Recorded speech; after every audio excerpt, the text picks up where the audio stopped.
Federal fallout. The investigation into a company that canceled dozens of school trips gets some attention from Washington.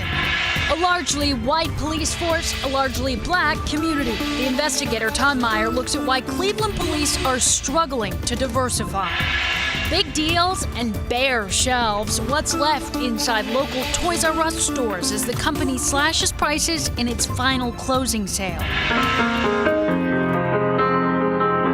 He focuses on what he can do, not what he doesn't have. Watch how this teen plays to see what makes him so amazing.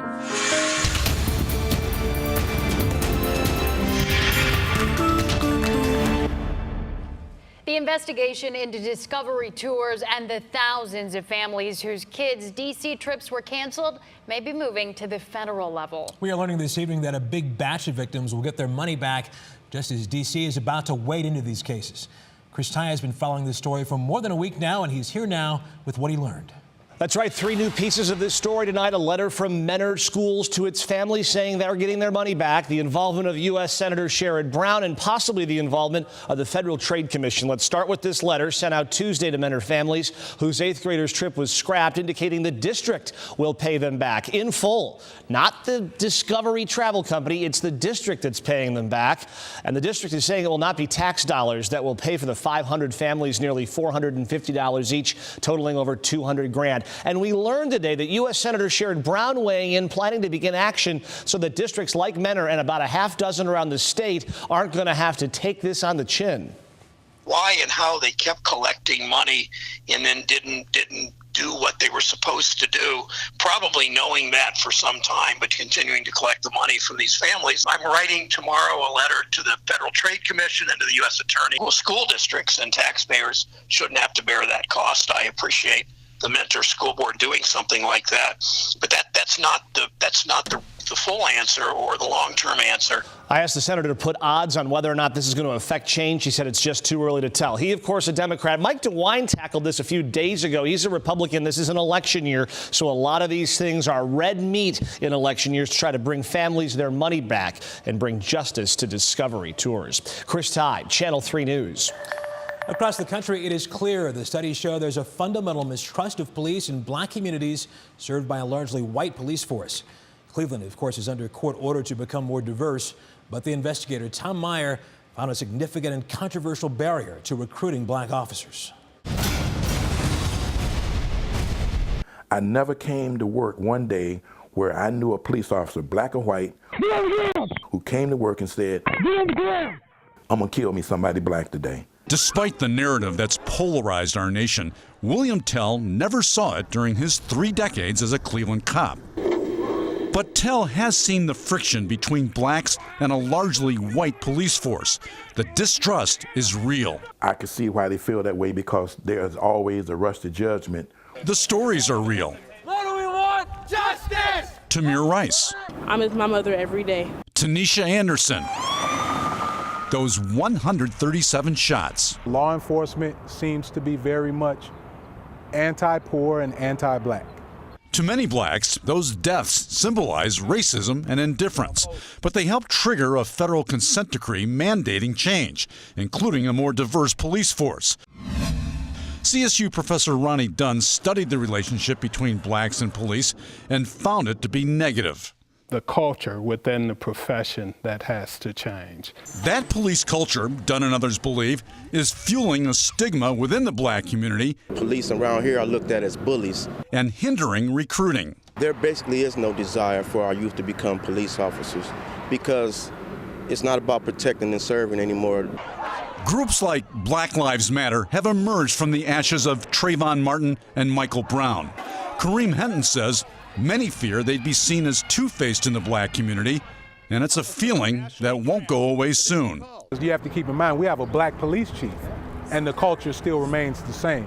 He says that's because longtime police leaders are white and still on the job. You still have a McGrath. You still have a Flask. People don't get fired, they get rewarded. The majority of Clevelanders are black, 53%, but its police force is only 22% black. While low wages, testing, and background checks eliminate many candidates, some believe the stigma is a stronger deterrent. I don't believe it, I know it. they feel like that the police is more a threat to them than the so-called dangerous environment that they live in. Community activists here in Cleveland say police need to clean house, rid themselves of bad apples before things improve. It seems as if all they do is serve themselves. The divide is nationwide as Cleveland and other police departments struggle to recruit blacks in a social media-driven storm of perceived mistreatment. You looked at it basically as a sellout if you're police around here. A sellout? Yeah. You're basically selling out where you come from. There are fewer black officers today than 3 years ago. The feds say things need to change. They're demanding that Cleveland's recruitment plan includes specific strategies to attracting a more diverse group of police candidates. What are those strategies? We don't know. Chief Williams isn't talking. I'm the investigator, Tom Meyer. 3 Americans detained in North Korea are now back on U.S. soil. They landed in Alaska this afternoon to refuel and will be heading to Washington soon. President Trump tweeted he's looking forward to greeting them when they land at 2 a.m. The 3 men appear to be in good condition. One of these hostages had been there for nearly 2 years. They thanked the U.S. government, the president, and the American people for bringing them home. Their release comes ahead of an historic summit between President Trump and North Korean leader Kim Jong-un. Ohio roads just got a lot more high-tech. Today, Governor Kasich signed an order making it legal for self-driving cars to be on all Ohio roads. However, the developer must sign up with a new state office called Drive Ohio, which will regulate the cars. I wanted to become the wild, wild west on this. Some people are going to be nervous about it. I mean, would you want to put your kids in the car? Would you want to put your spouse in the car? Well, you have to test this stuff. The state already allows the testing of driverless trucks moving freight in areas where fiber optic lines can track them. The governor believes this technology will cut down on car crashes. Toys R Us slashed prices again today as it prepares to close its stores for good. So how good are the bargains, and is there anything left to buy? Lena Lai hit several stores tonight to find out. Hi, Lena. Hi, Sarah. Yes, there's a lot of merchandise left. That's why the retailer slashed prices 30 to 50% in the entire store. The chain, as we know it, has been around since 1969. And so we found people who came out to shop and to remember. As the sun sets on Toys R Us, it does too on an era. Something from our childhood that we grew up with, a lot of 90s kids. And it's just going to be gone. And shoppers see the sad signs, the thinning shelves. At the North Olmsted Toys R Us, the bike racks are nearly empty. In the Fairlawn store, the electronics gone. But like in the Parma store, many shelves are still full, so the retailer is restocking and ramping up the discounts, 30 to 50% in all the stores. We're going to keep checking back from time to time and hopefully maybe get a little Christmas shopping done. But others are here for what you can't buy. Well, just the reminiscing of it and everything. He's going to really miss him and his sister. I like being able to come here and seeing all the toys. 8-year-old Caleb is buying toys with a special Toys R Us label. The store is closing and we have something to remember them by.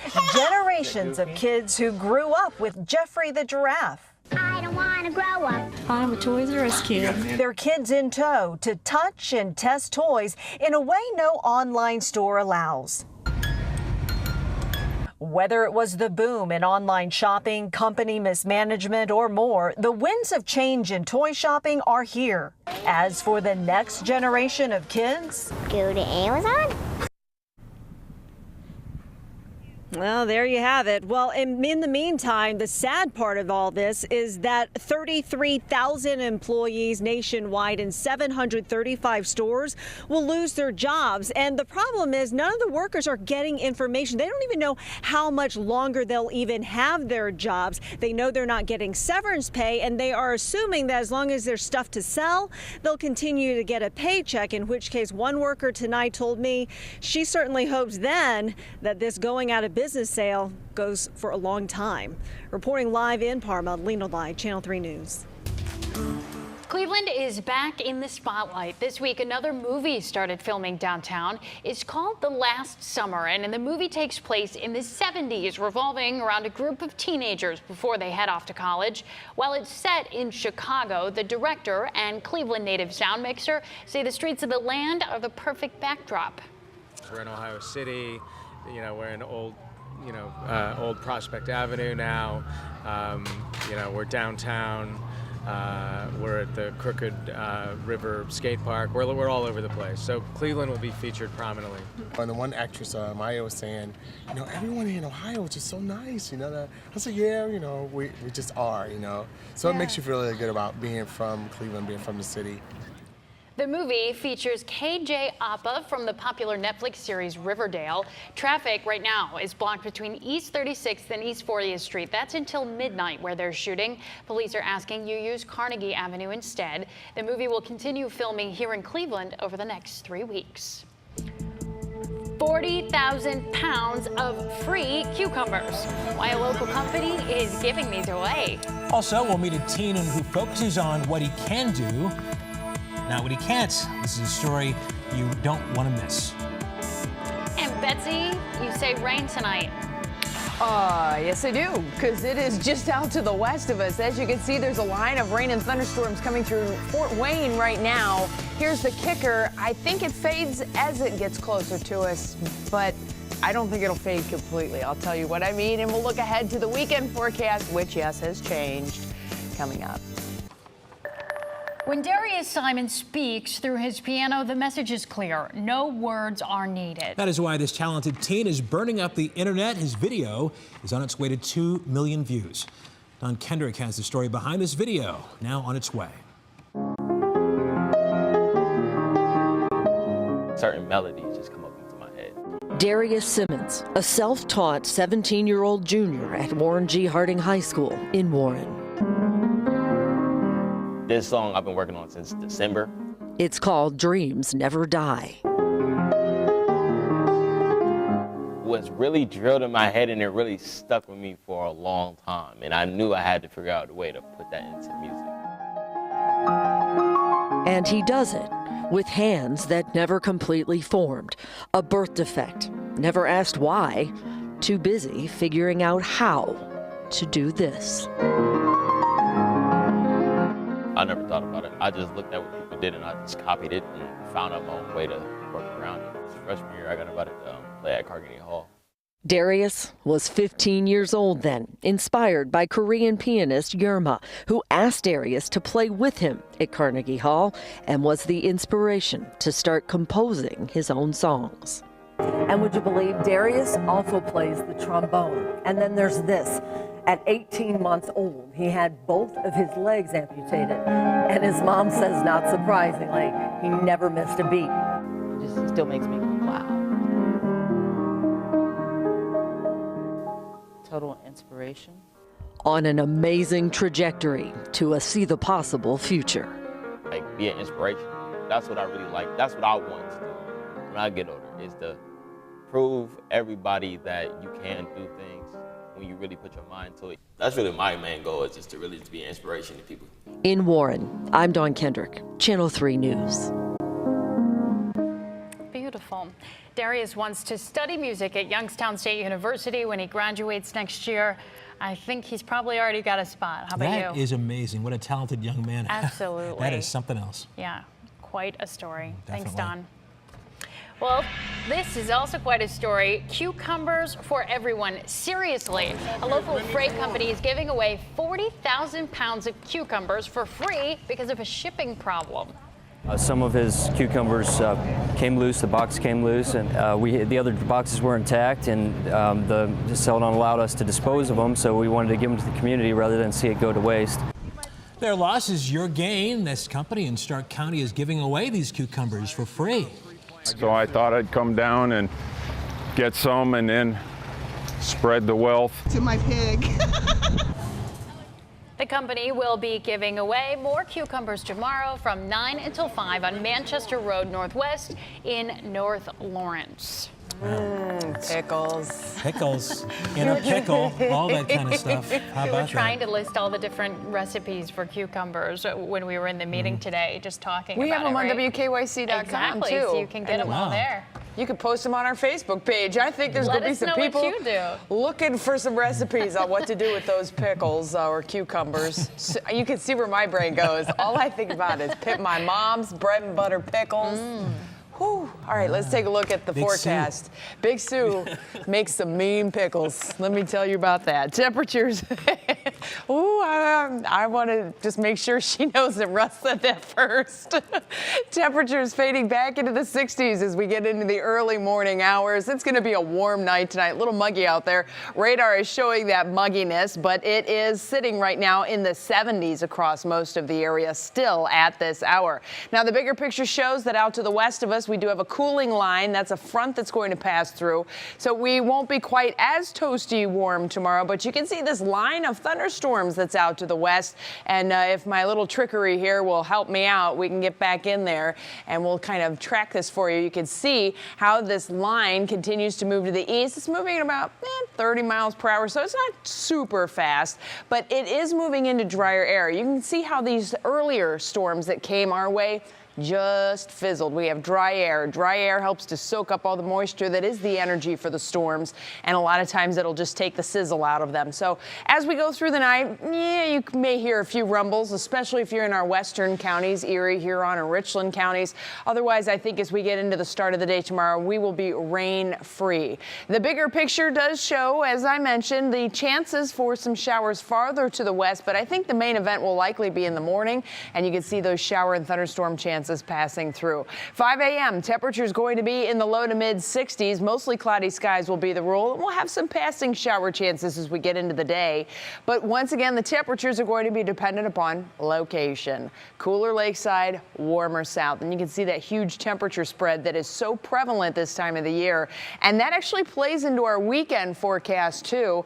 We'll kind of tame things down a little bit by the start of the day on Friday, but late Friday we'll have more rain chances coming in as another frontal boundary comes our way. So the hit or miss rain for tomorrow in your Universal Windows Direct 7-day forecast. But let me show you what I'm talking about with these temperatures as we get into the weekend. We have this front that's going to come in. Now we have warm air. It's off to the south. And as we go through Friday into Saturday, look what happens. The temperatures in Cincinnati get really warm. But here in Cleveland, we stay cool, especially along the lakeshore. Areas like Mansfield over toward Dover, New Philadelphia, you folks will probably be in the upper 70s and low 80s. Meanwhile, downtown Cleveland gets stuck in the 50s. We have a frontal boundary that will set up. Yesterday, it looked like it was going to go north. Today, it does not look like it's going to go north. So we are going to have the north-south split. That will be evident not only on Saturday, but also on Sunday. Look at that temperature spread across the state.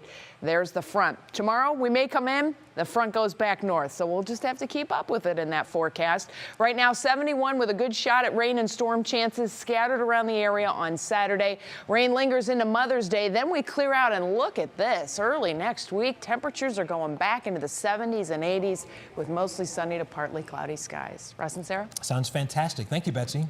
Coming up, all NBA eyes tonight on the Celtics and 76ers game.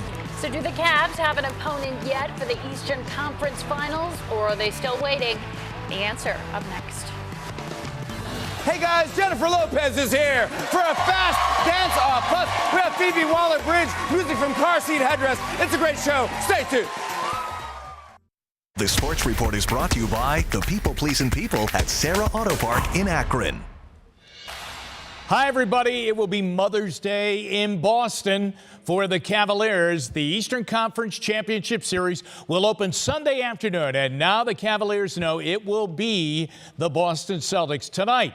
And in fact, just a few moments ago, they eliminated the Philadelphia 76ers in a wild Game 5 in Boston, and the Celtics win the series 4-1. There's Kyrie Irving on the Celtic bench. He is out for the playoffs after knee surgery. And this is Terry Rozier from Shaker Heights, hitting a three, giving the Celtics a 9-point lead at the end of the half. But it was very tight, and it was tied closing seconds. And Jason Tatum, the rookie from Duke, hits right there, and the Celtics go up by 2.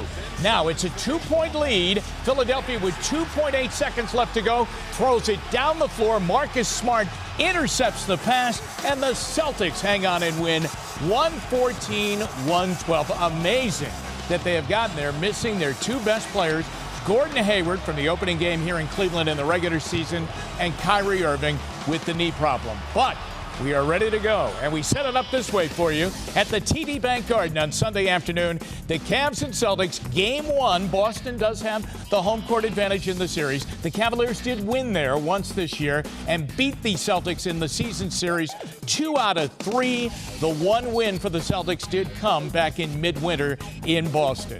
The Indians had a very good afternoon, and they needed one. They had not won on the road trip, and this was the last game of the road trip in Milwaukee today. They win 6-2.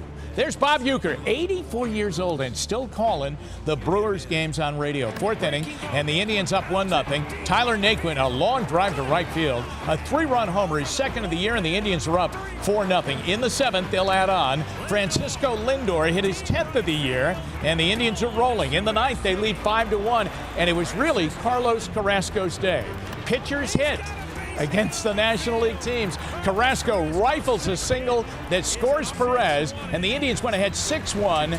Carrasco went all the way, a complete game. That's rare nowadays. 14 strikeouts, and they win it by a score of 6-2, and they're 500 again at 18-18. Now they're off tomorrow, and then they start a weekend series Friday night against Kansas City with Trevor Bauer on the mound. But we say goodbye to young Gio Urshela, who looked to be the third baseman of the future for the Indians, traded to the Blue Jays today for cash and a player to be named later.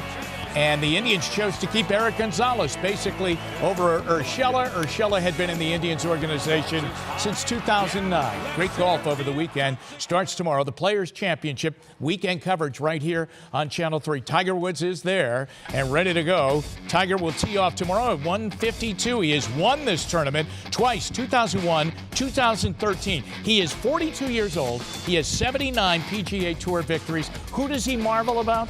LeBron James. What LeBron has done for 15 seasons now, it's just remarkable because it's that type of longevity, and to be able to be up for that long a period of time and to be fluid and adjust and still be that talented and that good. And hats off to not just LeBron, but a lot of the players. And we totally agree. Yeah, totally. Amen. Totally. We Yeah. leave you on a bright note. Could be Tigers weekend. One never knows. Boy, that would really be something. That yeah. would be. See He if he's needs all to- back together again. Yeah, he really needs to talk to LeBron, get some of those keeping your body fit, all of those I know, strategies, I right? mean, yeah, that's right. LeBron, 33, really has never had the injury trouble at all that Tigers have. Such a deal. Knock All right. wood. Thank you, Jimmy. We'll be right back.